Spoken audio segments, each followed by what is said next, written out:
자, 7월 10일이고요. 어제 끝나기 전에 이제 연습 문제를 하나 제시를 해드렸었죠. 그 연습 문제에 대해서 이제 풀이를 시작하고 이제 다음 내용으로 넘어가 볼게요. 변수 두 개에 저장되어 있는 값을 맞바꾸라는 처리인데요. 보통 이제 이런 처리를 코딩에서 이제 스왑 처리라고 불러요. 자, 새로 소스 파일 하나 만들고요.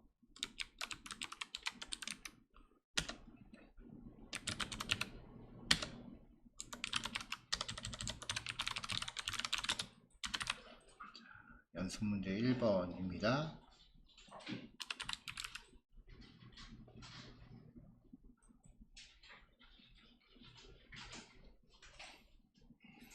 자, 일단은 그 변수값 두 개를 입력을 받으라고 했죠.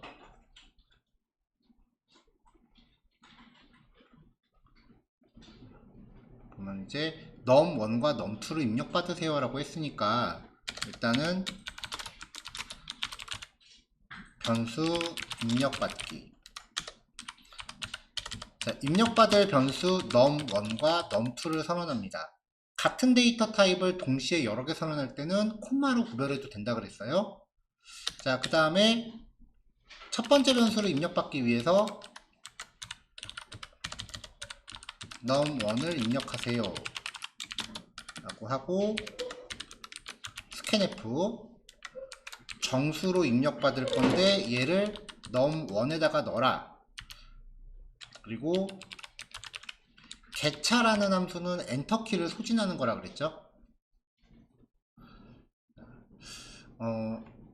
변수 이름 앞에 AND 기호가 들어가는 거를 보통 이제 메모리 주소를 넘긴다라고 표현을 해요. 이 부분은 포인터에서 좀 제대로 설명을 해야 되는 거니까 지금은 그냥 입력받을 때는 AND를 앞에 붙여야 된다. 그냥 그렇게 표면적으로만 기억을 해주세요.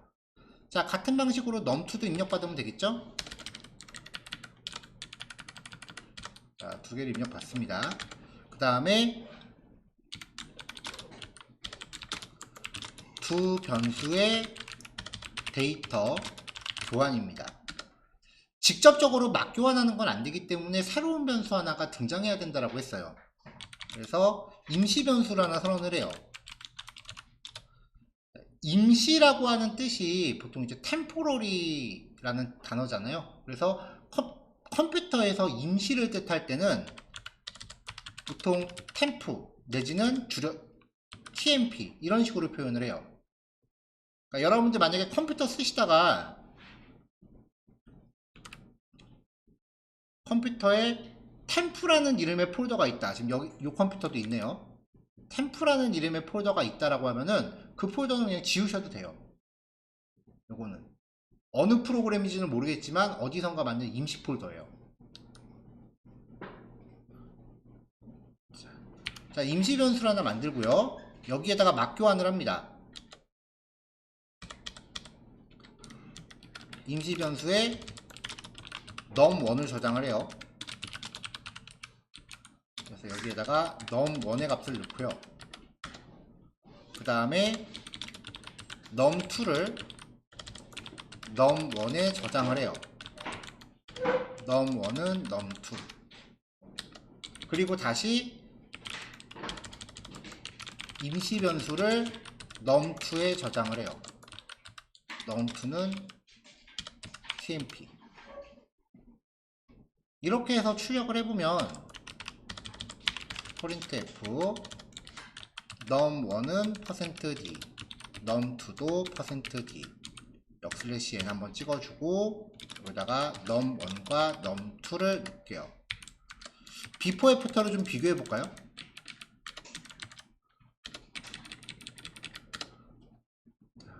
그래서 비포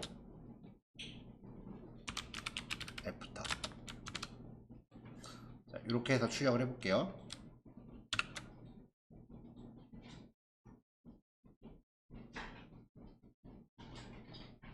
자, num1을 입력하세요 라고 해서 5를 입력하고 num2를 입력하세요 해서 7을 입력할게요. 그러면은 num1이 5고 num2가 7이었는데 1년의 처리를 거쳐서 num1은 7이 되고 num2는 5가 되죠. 요거를 이제 수압 처리라고 합니다. 나중에 뒤에서 함수라고 하는 부분을 공부한 다음에 요 처리를 이제 그 좀 더 다른 방식으로 접근할 게 나올 거예요. 보통 학교에서 보통 이제 C 언어 공부할 때 이 수압 처리를 문제로 내면은 그게 나중에 함수랑 그 메모리 주소에 대해서 얘기하는 그 참조 파라미터라는 부분하고 이제 연계돼서 문제가 많이 나와요. 그래서 요 문제는 나중에 한번 업그레이드 될 여지가 있다라는 거 고려하시면 되고요.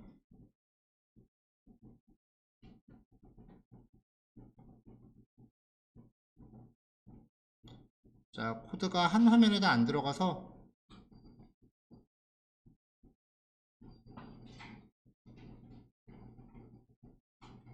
자, 여기 메인이고 여기요. 이렇게 해서 이제 각자 필요하신 부분 정리하시면 됩니다. 잠깐 기다릴게요. 자, 넘어갈게요. 인풋 아웃풋에서 아주 간단한 내용 하나 더 추가로 소개하고 다음 단원으로 넘어갈 건데요. EX04.C입니다.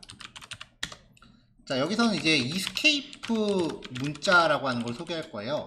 이스케이프 문자는요, 출력을 할 때 그 출력 결과물의 모양을 구성하기 위한 특수문자라고 보시면 돼요. 여기서 말하는 출력이라고 하는 거는 이제 모니터나 아니면은 프린터 등이에요. 예를 들어서 내가 프린트F로 안녕하세요 C 언어라고 출력을 하고 싶은데 그 C 언어라고 하는 단어를 쌍따옴표로 감싸고 싶다고 한번 가정을 해보죠.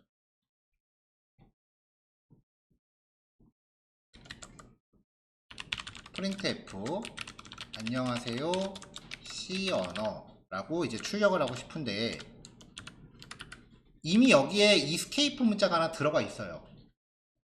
자, 지금 출력되는 요 문장 안에서 출력 결과물의 모양을 구성하기 위한 특수 문자로 쓰이고 있는 게 역/n입니다. 이걸 계획 문자라고 한다 그랬죠?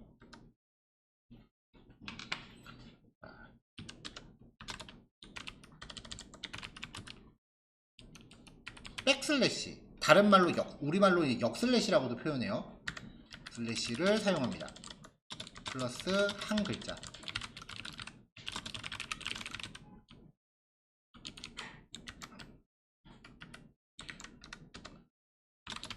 지금까지의 예제에서는 줄바꿈 문자로 사용된 역/n이 대표적인 이스케이프 문자였어요.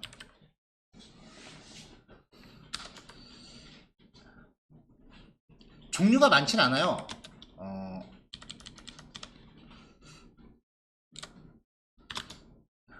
역/n 계획 문자죠. 그 다음에 역/ 쌍따옴표, 그 다음에 역/ 헛따옴표, 그리고 역/ t 요 정도 기억하시면 돼요.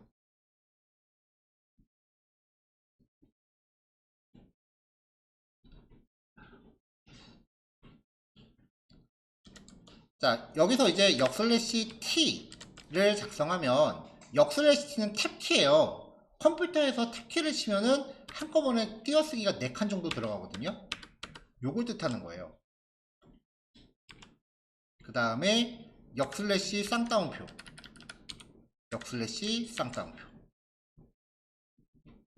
만약에 내가 출력하는 결과물에 쌍따옴표를 넣고 싶어서 그냥 쌍따옴표를 넣었다라고 하면은 이 문장은 여기서 시작해서 여기서 끝나는 거예요.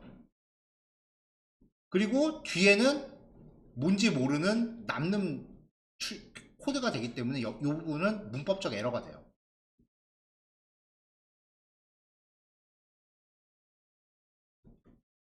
그래서 출력 결과물 안에 쌍따옴표를 감싸고 싶다면 이렇게 역/를 붙여서 타이핑을 하셔야 됩니다. 그러면 출력 결과물에 이렇게 쌍따옴표가 감싸지죠.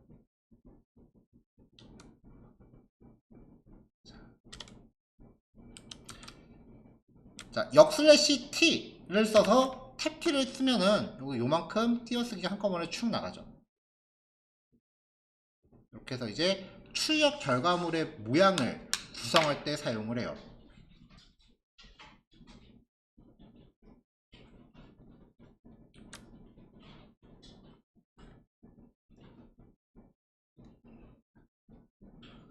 자, 뭐 이거 말고도 그 이스케이프 문자로 쓰이는 게 몇 가지들이 더 있긴 한데 아마 여러 학교에서 배울 일이 없을 거예요. 자, 그래서 얘가 줄바꿈, 쌍따옴표, 콧따옴표, 그 다음에 역슬래시 t이고요. 그 다음에 이제 순수하게 백슬래시를 출력하고자 할 경우 백슬래시 이중으로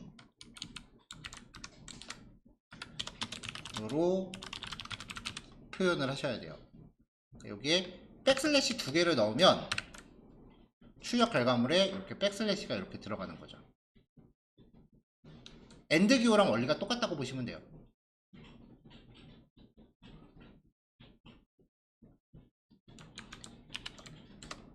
자, 일단 요거는 간단한 내용이니까 요거 하나 얼른 저장하고요.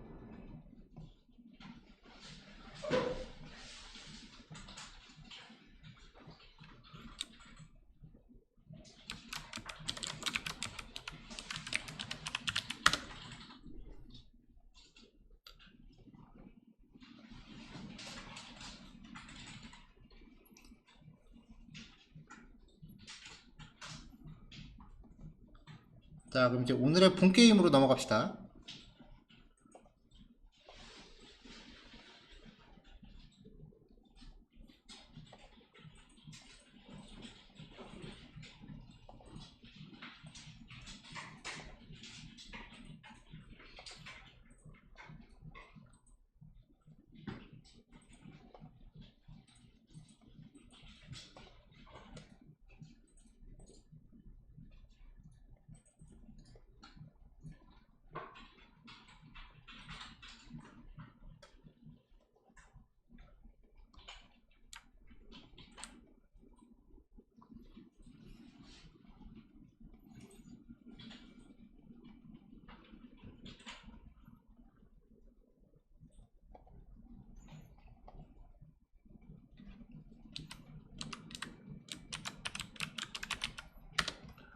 자, 오늘 소개할 내용은 이제 오퍼레이터라고 하는 주제예요. 우리말로는 연산자라고 보시면 되겠죠. 일단 연산자를 시작하는 데 있어서 여러분들이 기존에 알고 있던 상식을 최대한 끌어오세요. 어렸을 때 배웠잖아요. 더하기 빼기 곱하기 나누기. 거기서 시작하는 거예요. 그러니까 굳이 깊게 설명할 필요가 없는 부분은 그냥 빨리빨리 지나갈게요.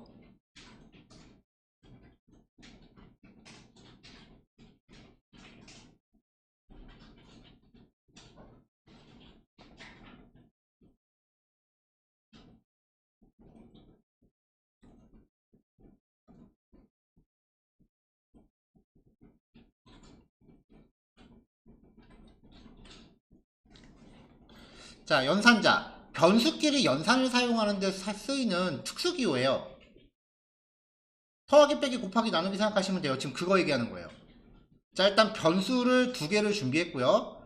연산 결과를 저장할 변수 5개를 준비했습니다. 그래서 숫자 2개를 입력받았습니다. 이제 이 정도 코드는 계속 반복돼서 나올 거니까 이런 코드는 깊게 설명 안 하고 넘어갈게요. 자, 하나는 5를 입력받고 하나는 3을 입력받았다고 칩시다. 자, 일단 연산자의 가장 대표적인 거는 대입연산자예요. 대입연산자 이퀄. 얘는 항상 오른쪽에서 왼쪽으로 들어가요. 모든 프로그래밍 언어가 대입연산자는 오른쪽에서 왼쪽으로 들어가요. 반대는 없어요. 어떤 프로그래밍 언어도 반대는 없어요. 그러니까 대입연산자가 나오면 일단 오른쪽부터 보세요. 잘라. 자, 넘을 오고 넘2는 3이라고 칩시다. 그럼 리절트 1은 8이죠.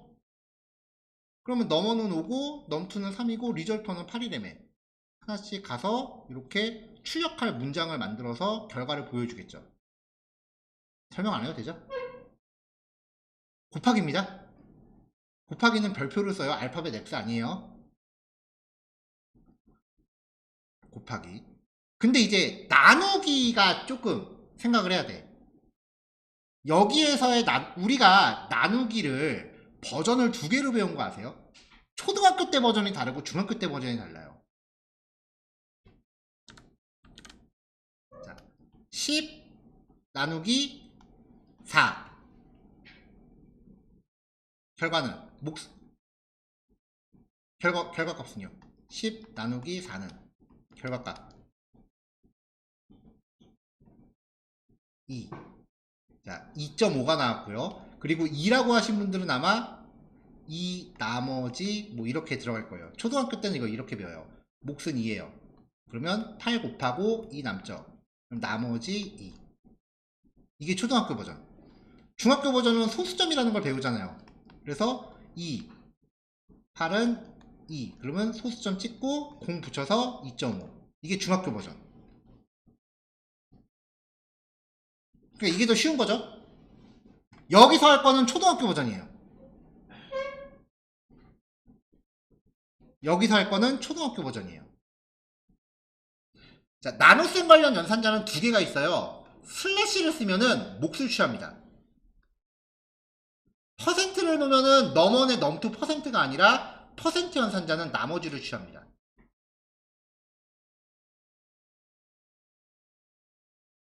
그럼 이제 결과가 예상이 되죠? 그래서 이 퍼센트가 실제로 몇 퍼센트를 구하라가 아니라 나머지 연산자라고 불러요. 나눗셈은 이렇게 두 가지 버전으로 나눠집니다. 자, 요게 성립이 되기 위해서 일단 대전제가 정수끼리 연산을 하면 결과는 항상 정수예요. 이게 C 언어의 가장 큰 전제예요. 사실은 이게 프로그래밍 언어의 그 매우 근본적인 전제인데 이거를 이 기본 원리를 싹 다 무시하는 언어가 파이썬, 자바스크립트 뭐 그런 애들이에요. 요즘 언어들.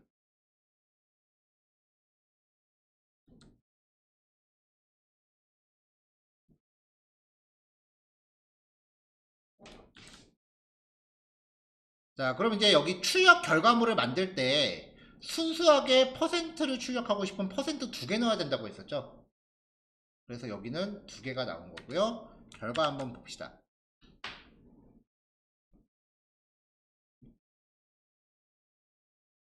여기 드래그가 됐구나. 실행할 때 드래그 돼 있으면 안 돼요. 첫 번째 숫자 10으로 넣고요. 두 번째 숫자 2라고 넣을게요. 그러면 덧셈, 뺄셈, 곱셈, 나눗셈. 그리고 나머지는 딱 나눠 떨어지니까 0 나오죠? 한 번 더 해볼까요? 10하고 4로 10하고 4. 그쵸? 몫은 2고 나머지도 2. 소수점까지 계산을 안 합니다. 기본적으로요. 자, 두 번째. 단항연산자예요. 이게 뭐냐면은 자, 그냥 그 수학이에요. 지금 옆에 제가 필기할 거는 코딩이 아니라 수학이에요. x는 1이에요. 자, x는 x 더하기 2예요. 그럼 x의 결과는 얼마예요? 얘는 최종적으로 얼마야? 그쵸, 3이죠. 수학도 마찬가지예요. 그 대입연산자가 있으면은 왼쪽부터 보는 거예요. 1, 2. 그래서 1이 x에 들어가. 그 다음에 여기야. 그러면 2번이 수행된 시점에서 x가 1이잖아요. x에 저장되어 있는 값이 1이잖아. 그러면은 여기는 1 더하기 2가 돼. 이 결과를 다시 x에다 넣는 거예요. 그럼 여기를 지우고 3이 되겠죠. 이거 납득했어요? 이렇게 연산 결과를 변수 스스로에게 덮어 씌우는 거. 자, 숫자를 입력하세요 라고 해서 여기서 1을 입력했다고 치자고요. 여기 1 더하기 5를 다시 x에다 넣어라. 그럼 x는 6이 되는 거죠. 자, 이 표현식을 프로그래밍적으로 축약을 하면요. x 플러스 이퀄 5 이렇게 표기합니다. 항이 하나밖에 없다라고 해서 단항연산자라고 부르고요. 자매품 곱하기 빼기 나누기 다 있습니다. 모든 사칙연산이 변수 스스로한테 결과를 덮어 씌우면은 이제 이런 식으로 표기가 가능해요. 자, 그러니까 이거를 플러스를 결과를 이제 x한테 덮어 씌우면 x 스스로 5 증가한다라는 개념으로 이해할 수 있잖아요. 이거를 이제 추격하면 이렇게 돼요. 스스로 100 증가, 여기는 스스로 50 감소, 빼기 이꼴이니까. 그 다음에 곱하기 2는 스스로 2배가 되고 스스로 100으로 나눈 몫을 취하고요. 얘는 스스로 2로 나눈 나머지를 취하면 되죠. 그러니까 x값이 계속 업데이트가 되는 거예요. 자, 이거 실습할 때 암산으로 먼저 한번 결과 예측해 보고 하세요. 숫자 5라고 입력할게요. 그럼 처음에 5 더하기 5를 x에다 넣었으니까 x는 10부터 시작을 해요. 자, 10에서 스스로 100 증가, 110. 스스로 50 감소. 110에서 50 뺐으니까 60이겠죠. 이걸 2배 뻥튀기 하고요. 100으로 나눈 몫을 취하면 1이죠. 이걸 2로 나눈 나머지를 취하면 1 나누기 2는 못 나누잖아요. 몫은 0. 그리고 그러면 2 곱하기 0은 0이니까 나머지 1인 거죠. 나눗셈의 몫이 0이 될 수도 있어요. 근데 주의하실 게 어떤 수가 오건 간에 0으로는 못 나눕니다. 그러면 얘는 몫이 몇이 되건 간에 여기 어떤 수가 오더라도 0을 곱하니까 여기 0이잖아요. 그러면 그대로 떨어지니까 0으로는 못 나눠요. 그래서 프로그램은 아까 EX 1번으로 가서 나눗셈의 몫을 취하는데 모든 수는 0으로 나눌 수 없습니다. 그래서 이 경우는 에러가 발생을 해요. 이 넘프가 0이 되면은 무조건 에러예요. 프로그램이 뻗어요. 이거 이미지 다시 떠야겠다.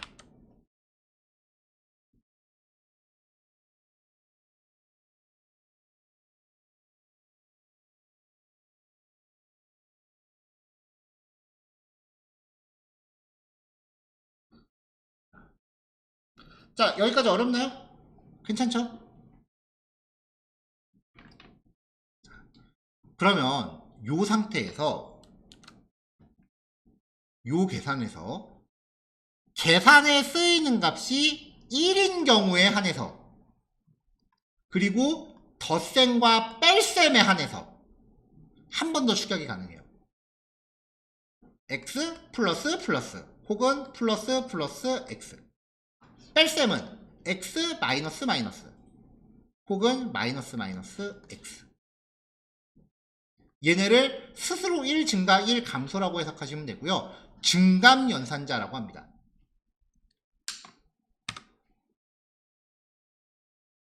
자, 그러니까 플러스 마이너스의 단항 연산자에서 연산되는 값이 1인 경우에 대한 축약 표현이고요. 지금 여기 적혀있는 이 표현이 전부 똑같은 표현인 거예요. 자, x가 1로 시작해요. 그러면 1 더하기 1을 x에다 넣으래요. 그럼 x는 2가 되죠? x 스스로 1 증가해요. 3 됐죠? 또 증가해요. 4 됐죠? 또 증가해요. 5 됐죠? 그럼 출력 결과 5입니다. y가 5부터 시작해요. 5 빼기 1을 y에 넣어요. 그럼 4죠? 스스로 1 감소해요. 3이죠? 또 1 감소해요. 2죠? 또 1 감소해요. 1이죠. 이거는 덧셈과 뺄셈에 대해서만 가능해요. 곱하기 나누기는 이런 거 없어요. 자, 제가 지금 요 예제들 얘기하면서 연산자 우선순위는 굳이 얘기할 필요 없다라고 생각해서 얘기 안 했거든요. 사칙연산 진행할 때 곱하기 나누기가 덧셈 뺄셈보다 우선하다는 걸 알고 계시죠? 그리고 여차하면은 괄호로 감싸는 게 그냥 짝 먹는 것도 알고 계시죠?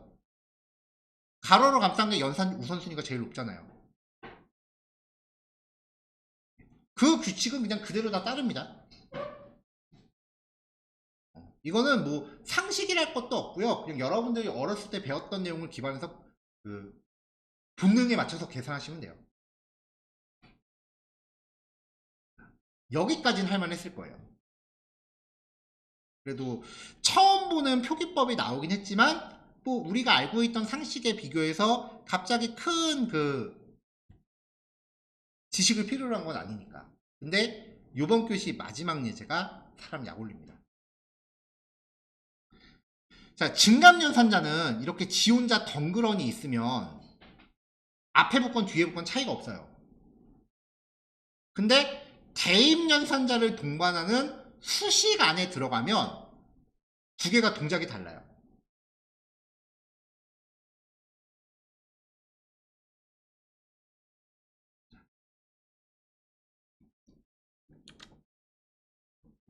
x가 1이라고 가정을 할게요. y는 100 더하기 플러스 x가 있고요. 이게 1번. y는 100 더하기 x 플러스가 있어요. 2번. 자, 결과적으로 x는 1 증가를 하기 때문에 최종 요 위치에서 각각 출력했을 때 x가 2가 된다라는 거는 변함이 없어요. 둘 다 똑같아요. 근데 위에 거랑 아래 거에 대해서 x가 증가하는 시점이 달라요. 그래서 1번 수식에서의 y는 102가 나오고요. 2번 수식에서의 y는 101이 나옵니다. 이게 사람 되게 헷갈리게 해요. 증감연산자가 앞에 붙어 있는 경우를요, 전위 증감 연산자라고 불러요. 여러분들 책 보면 이렇게 나올 거예요. 뒤에 붙어 있는 경우는 후위 증감 연산자라고 불러요.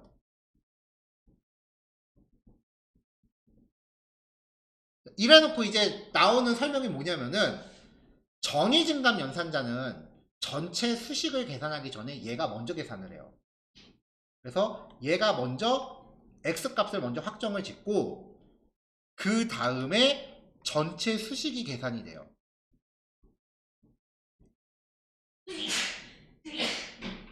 그러니까 y는 2 더하기 100 해서 102가 나와요.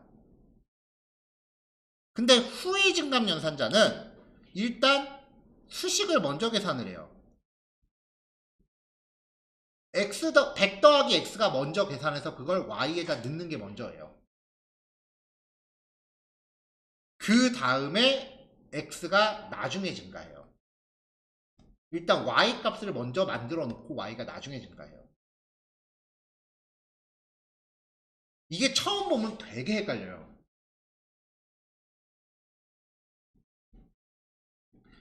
이 수식을요, 하나로 보지, 이렇게 묶어서 하나로 보지 마시고요, 두 개로 쪼개서 생각하셔야 돼요.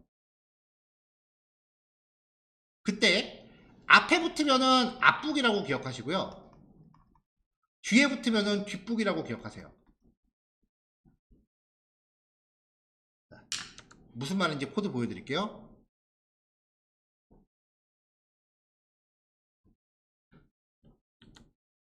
A는 100이고 B는 1일 때 A 더하기 플러스 B다라고 하면은 앞북이에요. 얘를 먼저 적고 그 다음에 뒤에 온전한 식을 적어요. 이렇게 풀어서 생각하세요. 그러면 혼자 덩그러니 있으면은 앞에 붙건 뒤에 붙건 똑같다 그랬죠. 그러니까 B가 먼저 1 증가하니까 2가 된 거고 그 다음에 A 더하기 B를 한 거예요. 뒤에 붙으면 뒷북이라고 생각하세요.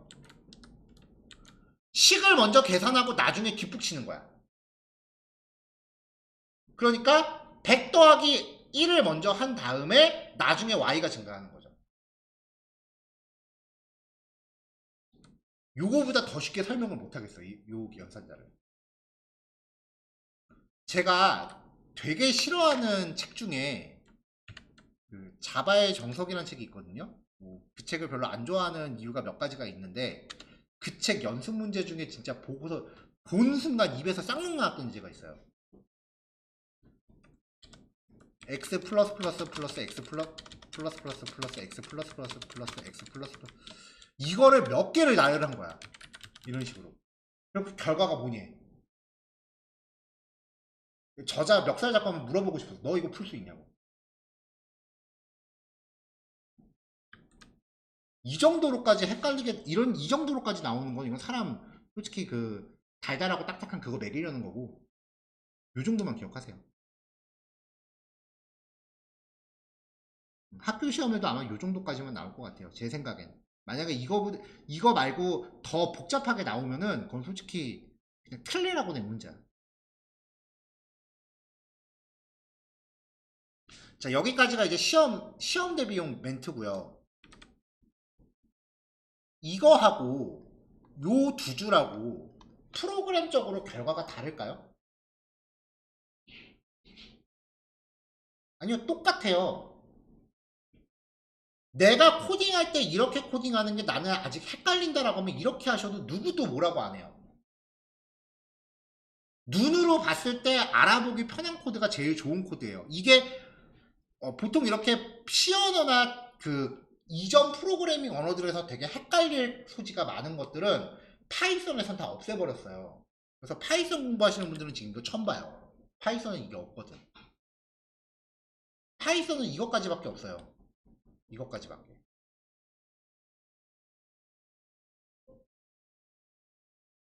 그러니까 여기가 y++가 아니라 y 플러스 이퀄 1이라고 해도 상관없고 y는 y 플러스 1이라고 해도 상관없어요. 요거를 이렇게 두 줄로 풀어서 써서 내가 한눈에 봤을 때 코드를 이해하는 게 더 쉽다면 그게 더 좋은 코드예요. 코드 가독성이라고 불러요. 얼마나 읽기 편하냐. 막 경력이 3, 4년 이상 돼갖고 이런 연산자 쓰는데 전혀 부담이 없다라고 하면은 그냥 쓰셔도 되지만 딱 이런 코드를 봤을 때 잠깐 움찔 해야 된다 라고 하면 그냥 밑에 이 방식으로 코딩하세요. 내가 이거를 해석하기 위해서 잠깐 움찔해야 된다라고 하면은 그냥 밑에 걸 쓰세요. 그럼에도 불구하고 위에 걸 계속 고집한다. 그럼 솔직히 겁먹던 거예요. 나 코딩 좀 한다라는 걸 보여주고 싶어서 하는 겁먹던 거예요. 실무적인 측면에서 얘기하면은 이해하기 좋은 코드가 가장 좋은 코드라는 거예요. 굳이 어려운 연산자 붙잡고 끙끙대실 필요 없어요.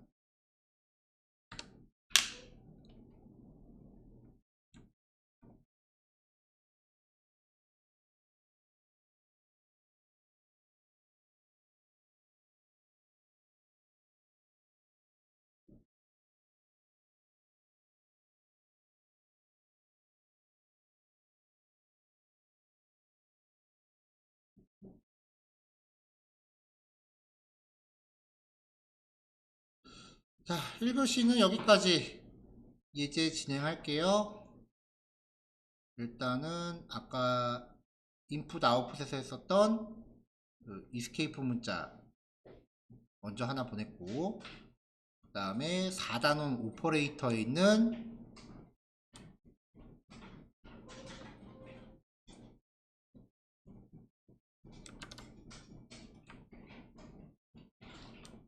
코드들 보냈고요. 자, 1교시 설명이 좀 길었네요. 일단은 지금부터 10분 쉬시고요. 요거 실습 내용은 제가 11시 20분까지 실습 시간 할애할게요. 20분 조금 기나. 11시 15분까지로 합시다. 뭐 중간에 쉬시고 실습을 하시건 실습 끝나고 휴식하시건 일단 11시 15분에 다시 모이는 걸로 할게요.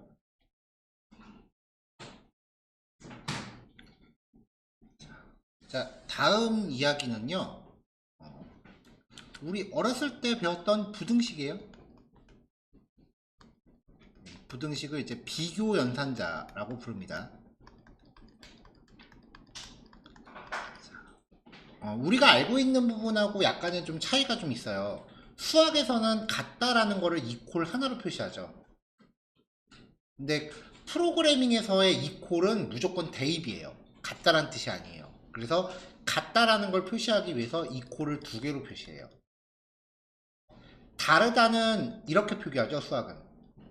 근데 키보드에 이런 게 있을 리가 없잖아요. 그래서 요 사선을 느낌표로 표시하고 이퀄. 이게 다르다예요. 그 다음에 작다. 똑같고요. 크다 똑같아요. 근데 작거나 같다 혹은 크거나 같다 이것도 키보드로 입력하기 애매하잖아요. 그래서 순서대로 그냥 치세요. 그 작거나 같다 크거나 같다 괄호하고 이퀄을 표기합니다. 자 그럼 이런 거 한번 볼까요? x는 5고요 y는 3이에요. 그럼 x가 y보다 크다 말 되죠? 자, x가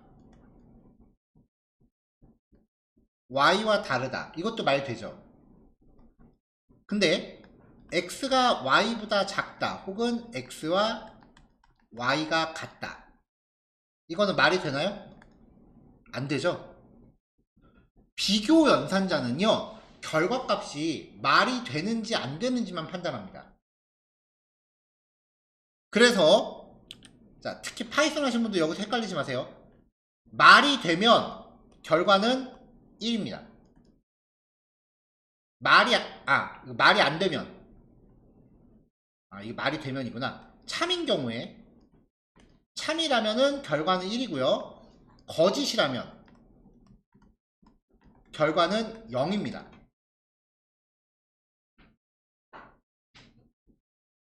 트루 페이스라는 거는 지금 아예 잊어버리세요. 말이 되면 1, 말이 안 되면 0입니다.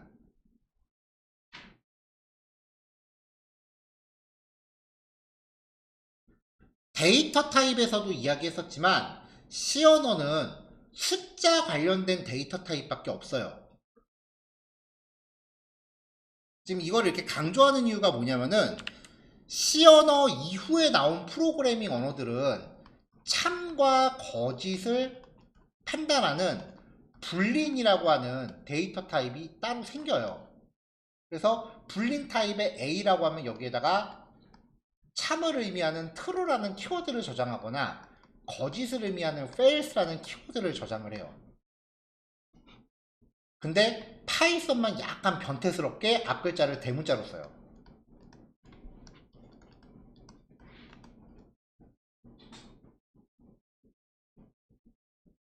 하지만 원조는 1, 0이에요.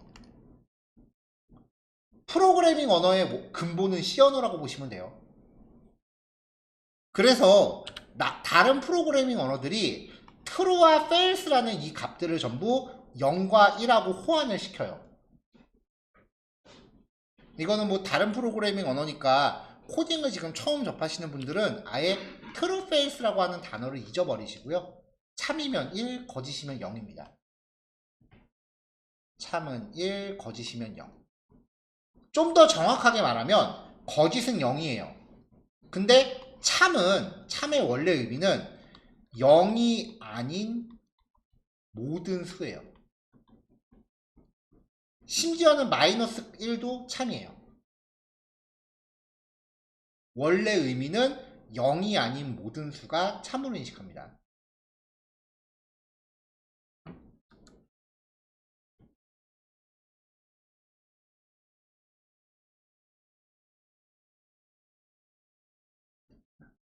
자, 지금부터 하는 얘기는 잠깐 파이썬 안 하셨던 분들은 잠깐 접어놓으세요. 파이썬 안 하셨던 분들은 잠깐 딴 생각하세요. 자, 실제로 파이썬에서 a는 0이라고 하고 if a라고 하면 이건 조건 거짓 성립 안 해요. 근데 마이너스 1, 2, 3이라고 하고 if a라고 하면은 여기는 성립이 돼요.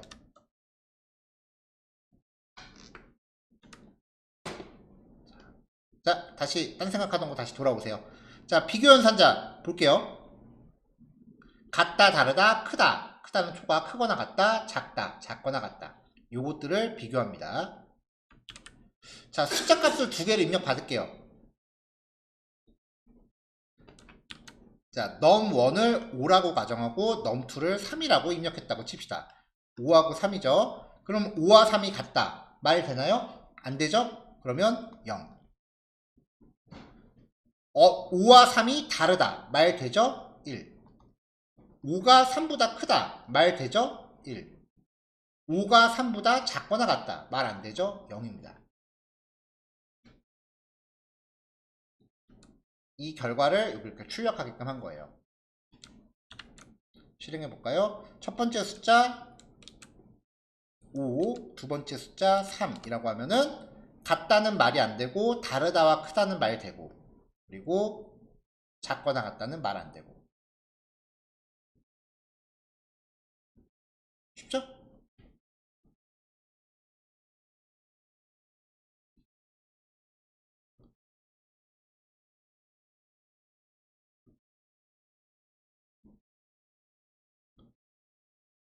자, 그 다음 논리연산자예요. 논리연산자 AND하고 OR인데요. 이거를 이제 수학에서는 명제라고 하는 단원으로 가르쳐요. 참과 거짓이 있을 때 AND 연산은 모든 값이 참인 경우만 결과가 참입니다. 거짓이 하나라도 포함되어 있다면 최종 결과는 거짓이에요. 그래서 1, AND는 AND 기호 두 개로 써요. 1, AND 1, AND 이걸 한 100만 번쯤 갔어. 근데 마지막에 0이 하나 있어. 그러면 최종 결과는 거짓이에요. 5원은 모든 값이 거짓인 경우만 결과가 거짓이에요. 참이 하나라도 포함되어 있다면 최종 결과는 참이에요. 거짓, 거짓, 5어, 거짓, 5어 이걸 한 100만 번 좀 갔어. 맨 마지막에 1이 하나 딱 끼어 있어. 그럼 최종 결과는 1이에요. 참이에요.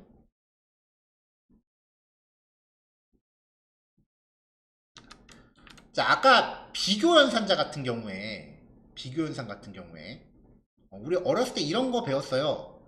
x가 0보다 크고 10보다 작다. 이런 식으로 이렇게 변수를 가운데 놓고 이렇게 연달아서 이쪽이랑 이쪽을 이렇게 생각하는 거 배웠었거든요. 프로그래밍은 이런 식으로 표기가 안 돼요. 요거 따로 표기해야 돼요. 자, 그럼 이거는 x가 0보다 큰 거랑 10보다 작다라는 걸 동시에 충족하는 거죠. 그럼 이거는 0이 x보다 크고 그리고 x가 10보다 작다. 이렇게 AND로 묶어서 표기해야 돼요. 부등식을 이렇게 한꺼번에 표시 못합니다. 모든 프로그래밍 언어가 이렇게 표시 못합니다. 예외, 파이썬은 이게 돼요. 그래서 제가 처음에 이제 프로그래밍 공부할 때 파이썬부터 시작하는 거 저는 별로 안티인 게, 파이썬 규칙을 먼저 받아들이면은 그러니까 10개를 공부해야 되는데 파이썬을 제일 먼저 공부하면 나머지 9개를 받아들이는 게 되게 힘들어요. 유독 파이썬만 규칙이 좀 달라요.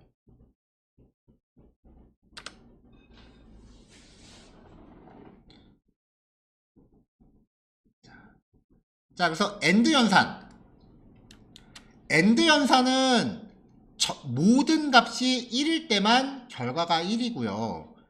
거짓이 하나라도 포함되어 있으면 결과는 거짓이라 그랬죠. 이렇게 판단하시면 되고요. 우어. 우어는 참이 하나라도 들어있으면 결과가 참이에요. 그리고 모든 값이 거짓일 때만 결과가 거짓이다. 이렇게 해석하시면 됩니다. 자, 요 키, 이거 파이프라인이라고 부르는데요. 여러분들 키보드에서 백슬래시, 엔터키 위에 있죠?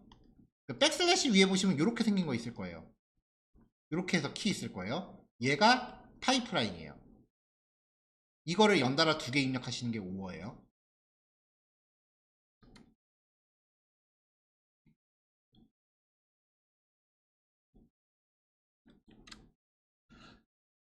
자, 시험 대비면은 이렇게까지만 설명하면 돼요. 충분해요.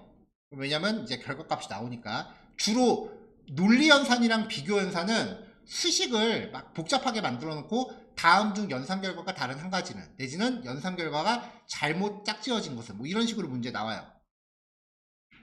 그러니까 해석만 하면 되지. 이거는 이제 시험 대비고요.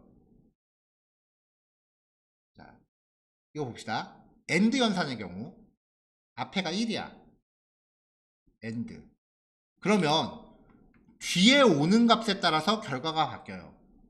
뒤에 오는 값이 1이면 결과는 1이고요. 0이면 결과는 0이죠. AND는 모든 값이 1일 때만 결과가 1이니까. 근데 0부터 시작한다면 뒤에 오는 값이 뭐가 됐건 결과는 뭐예요? 0이잖아요. AND는 전체가 1일 때만 결과가 1이니까 처음에 0부터 받고 시작하면 뒤에 볼 것도 없어. 그냥 결과는 무조건 0이에요. 실제로 컴퓨터 CPU는요, AND 연산을 만나면 앞에 오는 값이 0이면 뒤에는 거들떠도 안 봐요. 앞에 게 1이면 뒤에 걸 확인을 해요. 그래야 결과가 잡히니까. 자, 그러면 뒤에 거를 확인하는 게 처리가 더 빠를까요? 뒤에 거 확인 안 하고 넘어가는 게 처리가 더 빠를까요? 확인 안 하는 게 더 빠르죠, 당연히. 그래서 실제로 CPU는요, AND 연산의 경우 거짓일 가능성이 높은 걸 앞에 배치하는 게 코드 효율이 더 좋아요. 이거는 모든 프로그래밍어는 공통사항이에요. 그러면 5어는 1, 5어. 그러면 5어 연산의 경우는 뒤에 무슨 값이 오건 간에 볼 것도 없어. 결과는 무조건 1이에요. 하나라도 참이면 결과가 참이니까. 근데 0부터 시작한다면 뒤에 오는 값이 1이면은 결과는 1이고 뒤에 오는 값이 0이면 결과는 0이 돼요. 그렇죠? 그래서 5어 연산은 참일 가능성이 높은 거를 앞에다 배치하는 게 코드 효율이 좋아요. 알고리즘적인 측면으로 접근하면 이렇습니다.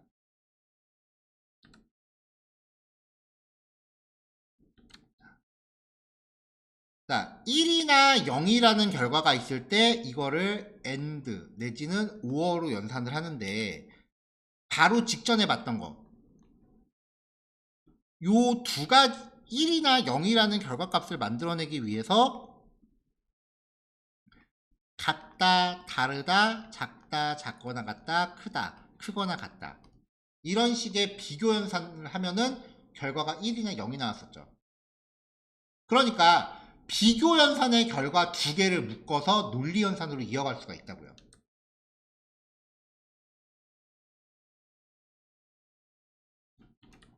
자, A가 100이고 B가 50이래요. 100이고 50. X는 1이고 Y는 2래요. 자, 100과 50은 다르다. 맞죠? 1과 2는 같다. 아니죠.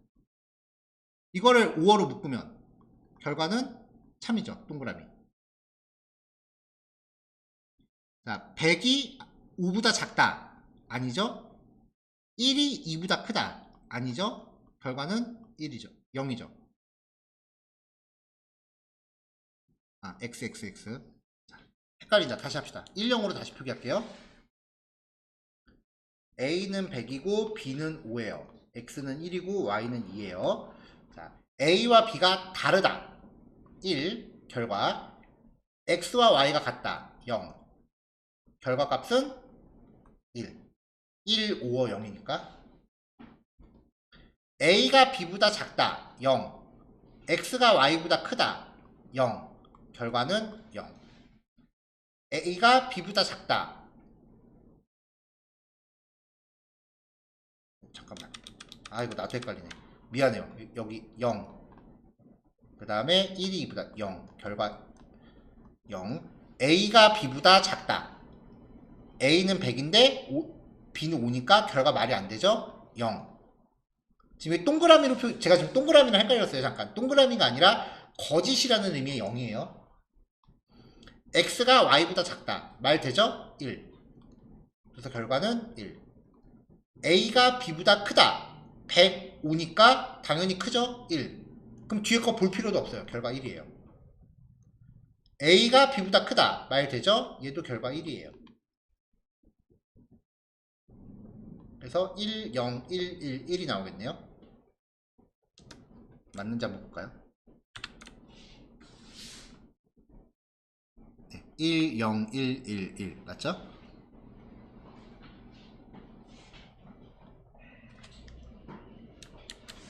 자, 그 다음에 100하고 5, 1하고 2였어요. 자, A와 B가 다르다. 말 되죠? X와 Y가 같다. 0이죠. 그러면 결과는 0. A가 B보다 작다. 0. A가 B보다 크다. 1. 앞에 0이 나오면 뒤에 볼 필요도 없다 그랬어요. 결과 0이에요. A가 B보다 크다. 이건 둘 다 참이고 X가 Y보다 크다. 0. X가 Y보다 작다. 1. 0, 1이죠. 0, 0, 0, 0, 1이네요. 이것도 맞는지 볼까요? 네. 이쪽 AND 0, 0, 0, 0, 1이죠. 그래서 이쪽이 객관식 문제 내기 되게 좋아요.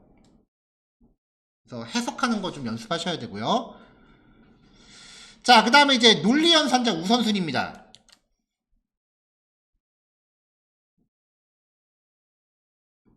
A와 B가 다르다. 아까 A는 100이었고요. B는 5였고요. X는 1이었고 Y는 2였어요. A와 B가 다르다. 말 되죠? 1. X와 Y가 다르다. 이것도 말 되죠? 1. X가 Y보다 크다. 거짓이죠? 0. 자, 그러면 1, 5어 1, AND 0이에요. 이때 결과는 5어하고 AND가 섞여 있으면요, AND가 5어보다 우선합니다. 항상. 그래서 여기가 먼저 돼요. 그럼 여기는 거짓이죠? 1, 5어 0이니까 최종 결과는 1인 거죠. 만약에 이걸 순서대로 하면 여기가 먼저 되면 1, 5어 1이니까 1, 1 AND 0이니까 최종 결과 0이 나와요. 그게 아니라고요. AND가 먼저예요.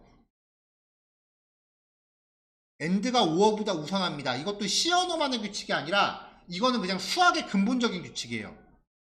모든 프로그래밍 언어가 이 규칙은 안 벗어나요.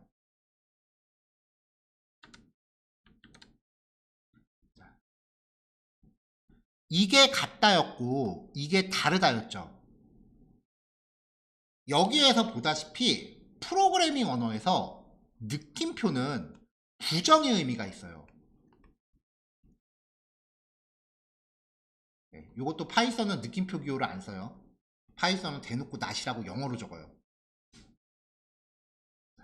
자, 어쨌건 success라는 변수에 1을 넣어요. 그럼 이게 참이란 뜻이죠. 이 변수 앞에다가 느낌표를 붙이면 true. 그러면 not true라는 뜻이에요. 그러면 이 fail에 저장되는 값은 0이 되는 거죠. 뭐 아니면 도예요. 그냥 동전 던지기밖에 못해요, 얘는. 자, 그러면 success라는 변수에 만약에 0이 들어있었어. 그러면 느낌표 0이 되는 거죠. 그럼 결과값은 1입니다. 자, success에 9872가 있었어요. 그러면 느낌표 9872는 0이 아닌 모든 수는 참이라 그랬죠. 그러니까 얘는 참이야. 그래서 not true가 되니까 0이 돼요.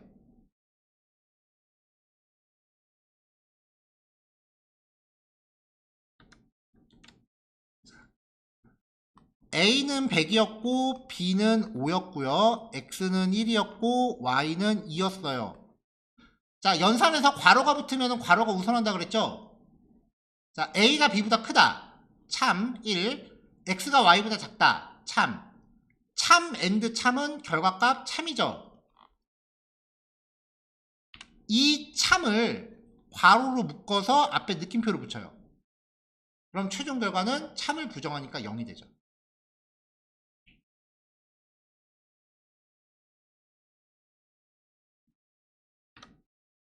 헷갈리죠? 그래서 이 정도는 내가 코딩을 구사한다라고 생각하지 마시고요. 일단 주어진 예제를 보고 해석한다는 느낌으로 먼저 접근을 하세요. 암산으로 먼저 종이에 풀어보고 그 다음에 실행 결과 확인해 보세요. 나중에 이제 뒤에 가서 또 얘기하겠지만 코딩 공부할 때 제일 비효율적인 게 일단 키보드에부터 손 가는 거예요. 코드를 먼저 이게 어떻게 흘러갈지를 종이에 먼저 그려보세요.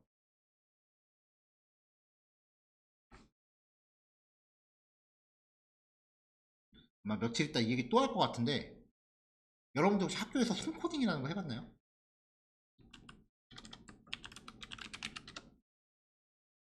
별거 아니에요. 이거야 이거.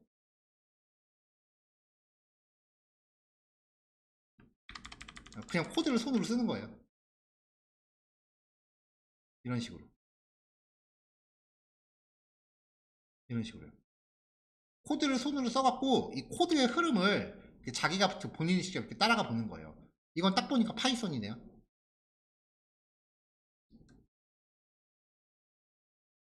이거 그림 좋다.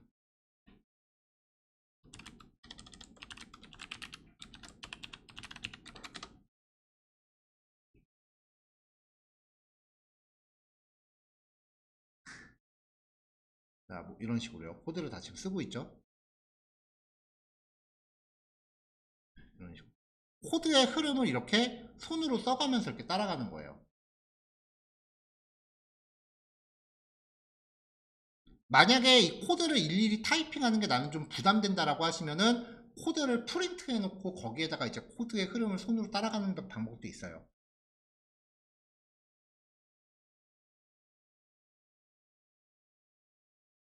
이게 필요한 게 직접적으로 타이핑을 하기 전에 먼저 코드가 전반적으로 어떻게 흘러갈지를 본인들이 가늠할 수 있기 때문에 그래요.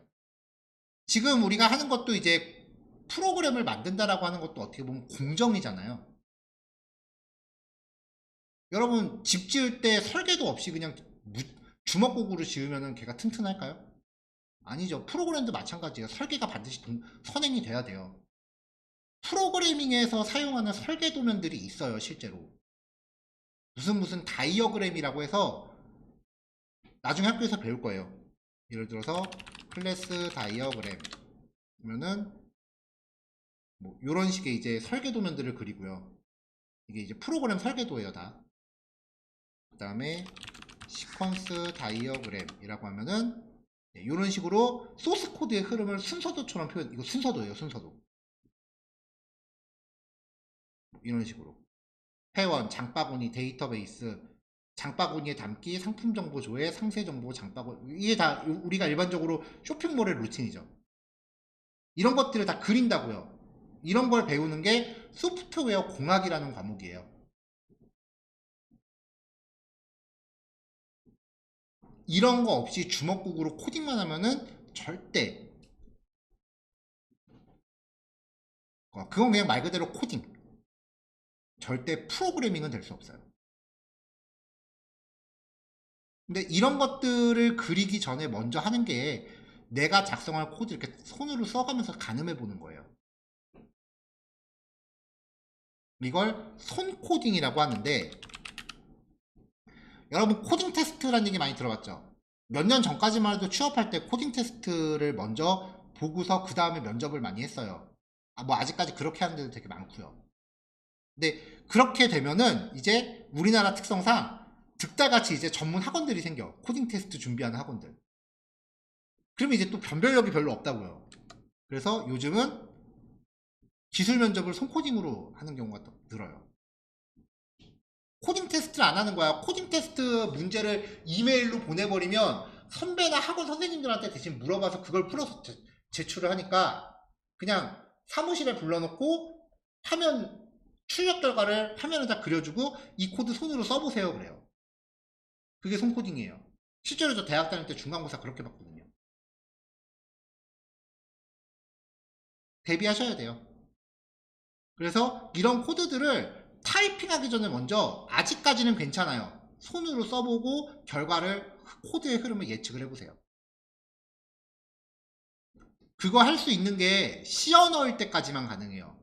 C 언어, 자바, 그 다음에 파이썬 이런 기초 언어들 할 때나 가능한 거지. 뭐 나중에 웹 프로그래밍이라던가 그런 거 하면은 소스 하나의 라인 수가 1000줄은 그냥 우습게 넘어가요. 그때는 손으로 쓰고 싶어도 못 써. 너무 많아서.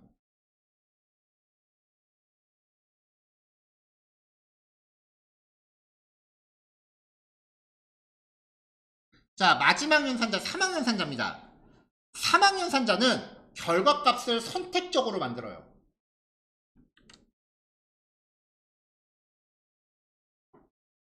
조건식이 있고요. 그 다음에 물음표 값 1이 있고요. 콜론 값 2가 있습니다. 이거를 어떤 변수에다가 대입을 하는 거예요. 그러면 이 조건식을 먼저 판단을 해서 이 조건식의 결과가 참이다. 그러면 첫 번째 값을 x에 대입을 해요. 조건식의 결과가 거짓이다 라고 하면은 두 번째 값을 x에다 대입을 해요. 그래서 선택적으로 값이 바뀌는 연산자예요. 자, num1과 num2가 있을 때 num1을 5라고 치고 num2를 3이라고 할게요. 그러면 5가 num1이 5고 num2가 3이에요. 5, 3. 5가 3보다 크다. 말 되죠? 그러면은 5가 맥스에 대입이 되는 거예요. 두 값 중 더 큰 값은 맥스가 5가 된 거죠. 5입니다가 출력이 된 거고. 이번엔 바꿔서 4하고 7이라고 치죠. num1이 4고 num2가 7이에요. 여기가 4고 7이에요. 그럼 4가 7보다 크다. 말 안 되죠. 그러면 num2에 있는 값이 맥스에 저장돼요. 그럼 그때 맥스는 7이죠. 그럼 4하고 7 중에 더 큰 값은 7입니다가 되는 거죠.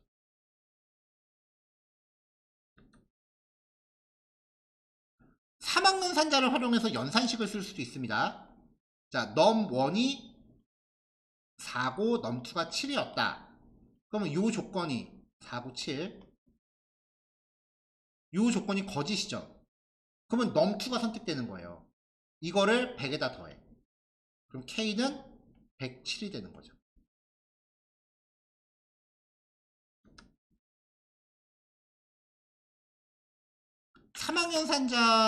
삼학연산자도 이제 파이썬에는 없어요.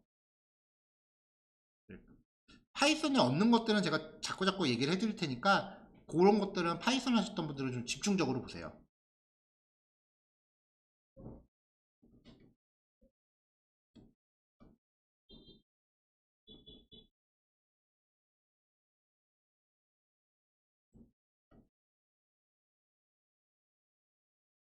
자, 3개 파일 올려드렸고요. 요 연산자들 말고, 그 다음에 비트 연산자라고 하는 게 있어요. 비트 연산자는 좀 옛날 프로그래밍 언어들에만 있는 연산자인데, 걔는 진짜 숫자 값을 이진수로 변환해서 계산을 해요.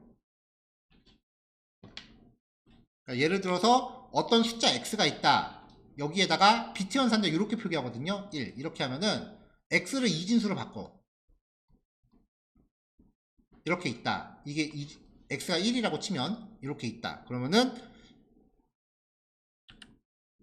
1비트를 왼쪽으로 옮기는 거야. 그러면은 이렇게 바뀌는 거예요. 처리 속도는 가장 빠르지만 요즘 컴퓨터는 굳이 비트 연산자를 쓸 만큼 그렇게 성능이 나쁘진 않거든요. 그래서 비트 연산자는 저도 진짜 써본 지가 거의 20년이 넘어가요. 제가 프로그래밍을 처음 시작했던 게 옛날 그 피처폰에 들어가는 게임부터 개발했었는데 그때는 썼어요. 피처폰은 하드웨어 사양이 워낙 안 좋으니까. 근데 스마트폰이라는 장비가 나온 이후로 비트 연산자는 써본 적이 없어요.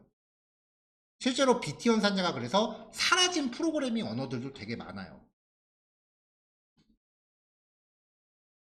그러니까 비트 연산자에 대해서는 뭐 따로 그렇게 염두하지 않으셔도 될 것 같아요.